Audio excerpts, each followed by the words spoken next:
بھارتی ریاست جموں و کشمیر میں لداخ کو الگ صوبہ بنائے جانے کے بیچ پیر پنچال اور خطۂ چناب کو بھی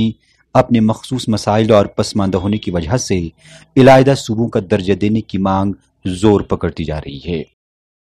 گزشتہ ہفتے ریاست کی مختلف سیاسی جماعتوں نے ان دونوں جگہوں کے عوامی مطالبات کا دفاع کرتے ہوئے اس بات پر زور دیا کہ اگر لداخ کو الگ صوبہ بنانے پر غور و خوض کیا جا رہا ہے تو پیر پنچال خطے اور چناب ویلی کو بھی نظر انداز نہیں کیا جا سکتا ہے۔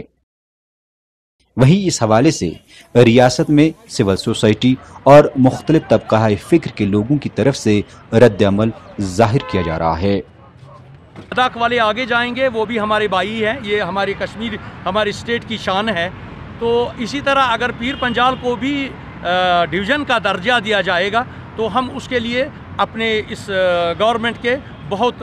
شکر گزار ہیں۔ گزارش کریں گے اپنی طرف سے آپ کے وساطت سے کہ جب دینا ہے تو ان کو بھی دے دیجئے، بے شک وہ اس کے حقدار ہیں، ان کو بھی دے دیجئے۔ اگر لداخ کی بات کریں تو وہ آلریڈی ایک اسپیشل سٹیٹس انجوائے کر رہے ہیں ان ٹرمز آف کہ وہ ایک لداخ آٹونومس ہل ڈیولپمنٹ کاؤنسل ہے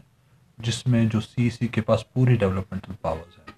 تو میرے نزدیک یہ بے معنی ہے کہ یہ divisional status and all that stuff میرے نزدیک بے معنی مقصد ہے۔ لوگوں کا ماننا ہے کہ گورنر کو ایسا کوئی فیصلہ نہیں لینا چاہیے جس سے ریاست کے امن و امان اور بھائی چارے کو نقصان پہنچ سکے۔ وہی لداخ کے عوام کے مشکلات و مسائل کے ساتھ ساتھ پیر پنچال اور خطۂ چناب کی پسماندگی کو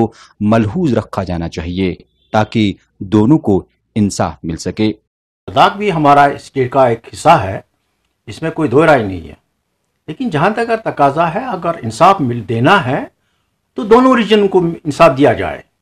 تاکہ واقعی یہ ہم سمجھے کہ گورنر صاحب نے حقیقتاً میں اپنا رول صحیح طریقے سے نبھایا ہے۔ ET بھارت کے لیے سری نگر سے پرویز الدین کی خاص رپورٹ۔